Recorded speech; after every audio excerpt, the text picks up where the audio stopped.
Israeli হামলায় গাজায় নিহত মানুষের সংখ্যা 40,000 ছাড়িয়ে গেছে। এটা উপত্যকাটির মোট জনসংখ্যার 1.7%। একই সময় আহত হয়েছে প্রায় 100,000 মানুষ। বৃহস্পতিবার গাজার স্বাস্থ্য মন্ত্রণালয় এইসব তথ্য জানিয়েছে। এদিকে গাজায় যুদ্ধবিরতির জন্য কাতারের রাজধানী দোহায় নতুন করে আলোচনা শুরু হয়েছে।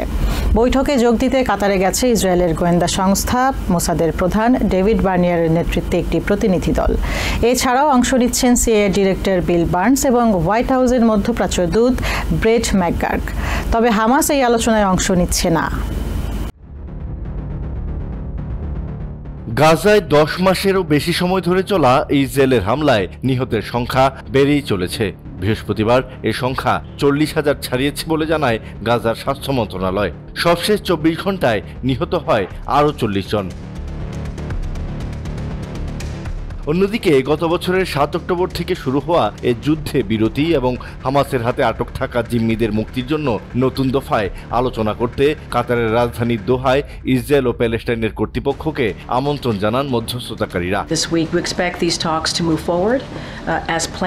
ইসরায়েলি প্রতিনিধি দলের মধ্যে রয়েছেন গোয়েন্দা প্রধান ডেভিড বার্নিয়া, দেশটির অভ্যন্তরীণ নিরাপত্তা সংস্থা শিনবেটের প্রধান রনেন বার এবং সেনাবাহিনীর জিম্মি বিষয়ক প্রধান নির্জান এলন।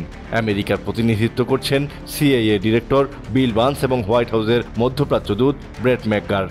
এছাড়া ইজিপ্টের গোয়েন্দা প্রধান আব্বাস কামেল দোহায় এই আলোচনায় যোগ দিয়েছেন।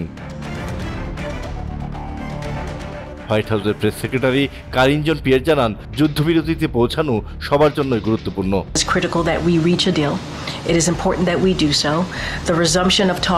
গত 31 মে প্রেসিডেন্ট বাইডেনের প্রস্তাবিত যুদ্ধবিরতির পরিকল্পনাটি বাস্তবায়নে প্রচেষ্টা চালিয়ে আসছে আমেরিকা সহ মধ্যপ্রাচ্যের কয়েকটি দেশ। তবে এখন পর্যন্ত কোনো চুক্তিতে না পৌঁছানোর জন্য একে অপরকে দোষারোপ করছে হামাস ও ইসরায়েল। প্যালেস্টাইনের এই নারীর প্রত্যাশা কাতারে শুরু হওয়া আলোচনা যেন ফলপ্রসূ হয়, অবিলম্বে যেন যুদ্ধবিরতি কার্যকর হয়।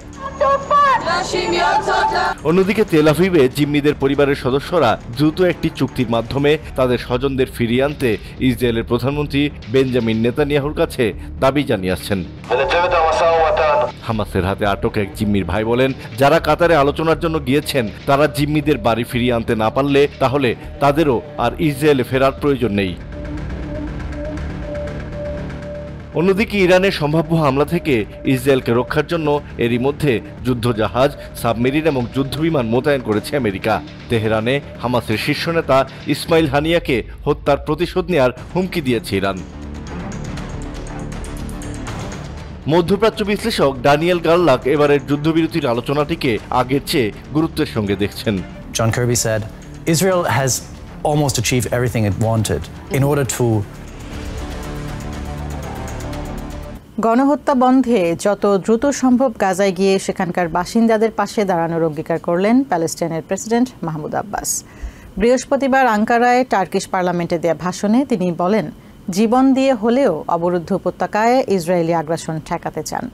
এই সময় জাতিসংঘ মহাসচিব, সিকিউরিটি কাউন্সিল ও আরব দেশগুলোর প্রতি তার উদ্যোগে সমর্থন চেয়েছেন মাহমুদ আব্বাস। জেরুজালেমকে প্যালেস্টাইনের চিরন্তন রাজধানী উল্লেখ করে সেখানে যাওয়ার আকাঙ্ক্ষাও জানান তিনি। এদিকে মধ্যপ্রাচ্যের স্থিতিশীলতায় ইরাকের সঙ্গে সামরিক ও নিরাপত্তা সহযোগিতা চুক্তি সহ সই করেছে তুর্কি।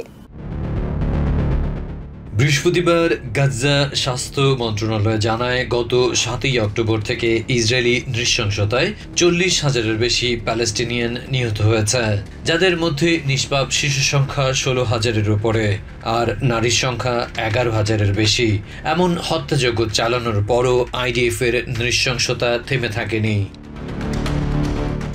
স্বজন হারানোর বেদনায় অবরুদ্ধ উপত্যকায় যখন শোকের মাতম চলছে, দুর্ভিক্ষে শিশুদের বুকের পাঁজর পর্যন্ত দেখা যাচ্ছে, তখনও শকুনের মতো ইসরায়েলি সেনারা মানুষের শরীর ব্যবচ্ছেদে ব্যস্ত।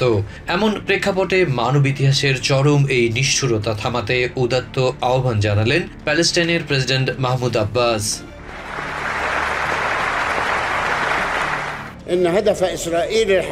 The real purpose of the genocide carried out by Israel in Gaza. বৃহস্পতিবার আঙ্কারায় টার্কিশ পার্লামেন্টের বিশেষ অধিবেশনের ভাষণে তিনি বলেন, গাজা অধিকৃত ওয়েস্ট ব্যাংক এবং জেরুজালেমে ইসরায়েলি গণহত্যার মূল উদ্দেশ্য মাতৃভূমি থেকে প্যালেস্টিনিয়ানদের বিতাড়িত করা।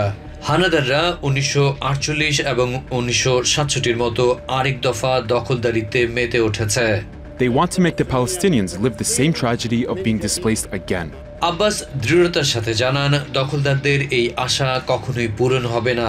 এ সময় তিনি গাজা এবং ওয়েস্ট ব্যাংকে হতাহত ও নিখোঁজের সংখ্যা উল্লেখ করে বলেন, অবরুদ্ধ উপত্যকার 70% ধ্বংস করলেও নিজেদের পূর্বপুরুষের ভিটা ছেড়ে যাবে না প্যালেস্টিনিয়ানরা। I declare before you, the whole world, and the Palestinian people, Mahmud অঙ্গীকার করেন, গণহত্যা বন্ধে যত দ্রুত সম্ভব গাজায় গিয়ে সেখানকার প্যালেস্টিনিয়ানদের পাশে দাঁড়াবেন, জীবন দিয়ে হলেও সেখানে চলমান ইসরায়েলি আগ্রাসন ঠেকাবেন। এ সময় জাতিসংঘ মহাসচিব, সিকিউরিটি কাউন্সিল ও আরব দেশগুলোর প্রতি তার উদ্যোগে সমর্থন দিতে আহ্বান জানান Abbas. victory or martyrdom. I call on all the leaders of Arab, Islamic, and friendly countries.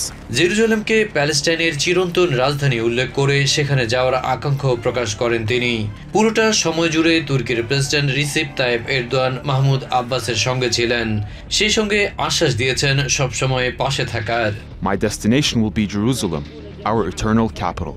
এদিকে মধ্যপ্রাচ্যের স্থিতিশীলতায় ইরাকের সঙ্গে সামরিক ও নিরাপত্তা সহযোগিতা চুক্তি সই করেছে তুর্কি। গত এপ্রিলে দুই দেশ সন্ত্রাসী গোষ্ঠী পিকেকের বিরুদ্ধে একযোগে লড়াইয়ে একমত হয়। উচ্চ পর্যায়ের কয়েক দফা বৈঠক শেষে শেষ পর্যন্ত বৃহস্পতিবার আঙ্কারায় দুটি দেশের পররাষ্ট্রমন্ত্রীরা ওই সমঝোতা চুক্তিতে সই করেন। রাষ্ট্রদ্রোহের দায়ে রুশ বংশোদ্ভূত আমেরিকান ড্যান্সার কেজেনিয়া ক্যারোলিনাকে 12 বছরের কারাদণ্ড দিয়েছে রাশিয়ার একটি আদালত। ইউক্রেনের একটি দাতব্য সংস্থাকে $52 দান করায় বৃহস্পতিবার তাকে এই সাজা দেওয়া হয়। 33 বছর বয়সী লস অ্যাঞ্জেলেসের বাসিন্দা ক্যারোলিনা রুদ্ধদ্বার আদালতে মানবিক সহায়তার ওই অর্থ দেওয়ার কথা স্বীকার করেন। এই রায়ের বিরুদ্ধে আপিলের সিদ্ধান্ত নিয়েছেন ক্যারোলিনার আইনজীবী। এদিকে তার বয়ফ্রেন্ড বলছেন, বাবা মায়ের সাথে দেখা করতে রাশিয়ায় গেলে ক্যারোলিনার সেলফোনে তল্লাশি চালায় রুশ কর্তৃপক্ষ। তখন ওই দানের কথা জানতে পেরে তাকে আটক করা হয়। মাত্র 2 সপ্তাহ আগে স্নায়ুযুদ্ধের পর ক্রেমলিন ও পশ্চিমাদের মাঝে সবচেয়ে বড় বন্দি বিনিময়ের রেশ কাটতে না কাটতেই রাষ্ট্রদ্রোহের অভিযোগে রুশ বংশোদ্ভূত আমেরিকান ডান্সার কেজেনিয়া ক্যারোলিনাকে 12 বছরের কারাদণ্ড দিয়েছে রাশিয়ার একটি আদালত। Supporters say the donation had gone to a New York-based charity called Razom for Ukraine. তার বিরুদ্ধে অভিযোগ ক্রেমলিনের শত্রু ইউক্রেনকে আর্থিকভাবে সহায়তার। জানা গেছে নিউ ইয়র্ক ভিত্তিক একটি দাতব্য সংস্থা যেটি ইউক্রেনের শিশু ও বয়স্কদের মানবিক সহায়তা দিতে কাজ করছে, সেখানে $11.80 দান করেন কেজেনিয়া, যা তার জন্য কাল হয়ে দাঁড়িয়েছে। She was visiting her parents and her grandmother. চলতি বছরের শুরুর দিকে নিজের পিতামাতা এবং দাদুর সঙ্গে দেখা করতে রাশিয়া ভ্রমণে গেলে তাকে আটক করে দেশটির নিরাপত্তা বাহিনী এফএসবি। তার সেল ফোনে পাওয়া যায় ইউক্রেনের মানবিক কার্যক্রম চালানোর সংস্থাটিতে অর্থ দেওয়ার তথ্য। এই নিয়ে বাকবিতণ্ডায় প্রথমে ক্যারোলিনাকে 15 দিনের কারাদণ্ড দেওয়া হয়। মুক্তির সময় ঘনিয়ে এলে তার বিরুদ্ধে রাষ্ট্রদ্রোহিতার অভিযোগ আনা হয়, আর তাতে বৃহস্পতিবার তাকে দোষী সাব্যস্ত করে রুশ একটি আদালত এবং 12 বছরের কারাদণ্ড ঘোষণা করে। এই আদালত এবং একই বিচারক ওয়াল স্ট্রিট জার্নালের সাংবাদিক ইভান গার্শকোভিচকে গুপ্তচর বৃত্তির দায়ে দোষী সাব্যস্ত করেছিল। Carolina's case was heard by the same court and judge. রাশিয়ায় জন্ম নেওয়া এই ডান্সার 2012 সালে আমেরিকায় পাড়ি জমান এবং 2021 সালে নাগরিকত্ব পান। 33 বছর বয়সী লস অ্যাঞ্জেলেসের বাসিন্দা রুদ্ধদ্বার আদালতে মানবিক সহায়তায় ওই অর্থ দেওয়ার কথা স্বীকার করে নেন। এই রায়ের বিরুদ্ধে আপিলের সিদ্ধান্ত নিয়েছেন ক্যারোলিনার আইনজীবী। Ksenia's emotional state is undoubtedly depressed. এদিকে তার বয়ফ্রেন্ড কিজভেন হ্যাডান গণমাধ্যমে বলেছেন, পিতামাতার সঙ্গে দেখা করতে রাশিয়া ভ্রমণে গেলে কেজেনিয়ার সেলফোনে তল্লাশি চালায় রুশ কর্তৃপক্ষ। সে সময় লম্বা সময় জেরা করে ওই দানের কথা জানতে পেরে তাকে আটক করা হয়। I'm an American citizen as well, and they looked at the screen and said, "Okay, you're fine to go." দ্বৈত নাগরিক হওয়ার সুবাদে ওয়াশিংটনের জন্য তার পক্ষে ওকালতি করা কঠিন হয়ে যাবে বলে ধারণা করা হচ্ছে। ক্রিসবেন ক্ষোভ জানিয়ে বলেন, দীর্ঘদিন ধরে কেজেনিয়া ক্যারোলিনার মুক্তির লক্ষ্যে কাজ করে যাচ্ছেন তিনি, কিন্তু প্রশাসনের তেমন কোনো সাড়া পাচ্ছেন না। To call that treason is just absolutely ludicrous. ওদিকে হোয়াইট হাউসের ন্যাশনাল সিকিউরিটি কমিউনিকেশনস অ্যাডভাইজার জন কার্বি বলেছেন, এভাবে রাষ্ট্রদ্রোহিতার দায়ে কাউকে অভিযুক্ত করা চরম হাস্যকর। বলা হচ্ছে আগামীতে কোনো বন্দি বিনিময়ের তালিকায় থাকতে পারেন ক্যাজেনিয়া। কোটা আন্দোলনের সময় বিক্ষোভকারীদের হত্যার তদন্তের জন্য আগামী সপ্তাহে জাতিসংঘের কারিগরি সহযোগী দল ঢাকায় আসবে বলে জানিয়েছেন জাতিসংঘের আবাসিক প্রতিনিধি গোয়েন লুইস। বৃহস্পতিবার পররাষ্ট্র মন্ত্রণালয়ে পররাষ্ট্র উপদেষ্টা তৌহিদ হোসেনের সঙ্গে সাক্ষাৎ শেষে এ তথ্য জানান তিনি। এদিকে পররাষ্ট্র উপদেষ্টা তৌহিদ হোসেন জানিয়েছেন, সরকার চায় জাতিসংঘ নিরপেক্ষভাবে তদন্ত করুক। জাতিসংঘের কমিশনকে সরকার সব ধরনের সহায়তা করবে বলেও জানান তিনি। কোটা সংস্কার আন্দোলনকে কেন্দ্র করে হামলায় নিহত হন প্রায় ৫ শতাধিক মানুষ। অসংখ্য আন্দোলনকারী আহত হন। ছাত্র জনতার অসহযোগ আন্দোলনের মধ্যে শেখ হাসিনা সরকার পতনের পর থেকেই আন্দোলনে সংগঠিত হত্যাকাণ্ডের বিচারে জাতিসংঘকে পদক্ষেপ নেয়ার আহ্বান জানিয়ে আসছে বিভিন্ন রাজনৈতিক দল ও সুশীল সমাজের প্রতিনিধিরা। এরই প্রেক্ষিতে বৃহস্পতিবার পররাষ্ট্র মন্ত্রণালয়ে পররাষ্ট্র উপদেষ্টা তৌহিদ হোসেনের সঙ্গে সাক্ষাৎ করেন জাতিসংঘের আবাসিক প্রতিনিধি গোয়েন লুইস। পরে সাংবাদিকদের সঙ্গে আলাপকালে লুইস জানান, হত্যাকাণ্ডের তদন্তের জন্য আগামী সপ্তাহে জাতিসংঘের কারিগরি সহযোগী দল ঢাকায় আসবে। তারা প্রাথমিক ফ্যাক্ট ফাইন্ডিং এর কাজ করবে। পররাষ্ট্র উপদেষ্টা তৌহিদ হোসেন জানান, এই তদন্ত গ্রহণযোগ্য, বিশ্বাসযোগ্য ও নিরপেক্ষ করার বিষয়ে যা যা করা দরকার সে বিষয়ে সরকার অবশ্যই সহযোগিতা করবে। নিরপেক্ষ তদন্ত হলে তা পুরো পৃথিবীর কাছেই গ্রহণযোগ্য হবে। দেশে স্থিতিশীল পরিবেশ তৈরি করে একটি গ্রহণযোগ্য প্রকৃত নির্বাচন আয়োজনই এই সরকারের প্রধান লক্ষ্য বলেও জানান পররাষ্ট্র উপদেষ্টা। রোহিঙ্গা ইস্যুতে সাংবাদিকদের প্রশ্নের জবাবে তৌহিদ হোসেন জানান, আর একজন রোহিঙ্গাকেও আশ্রয় দেবে না বাংলাদেশ। নিউ ইয়র্ক থেকে সম্প্রচারিত TVN 24 টেলিভিশন বিশ্বজুড়ে বাঙালির কণ্ঠস্বর।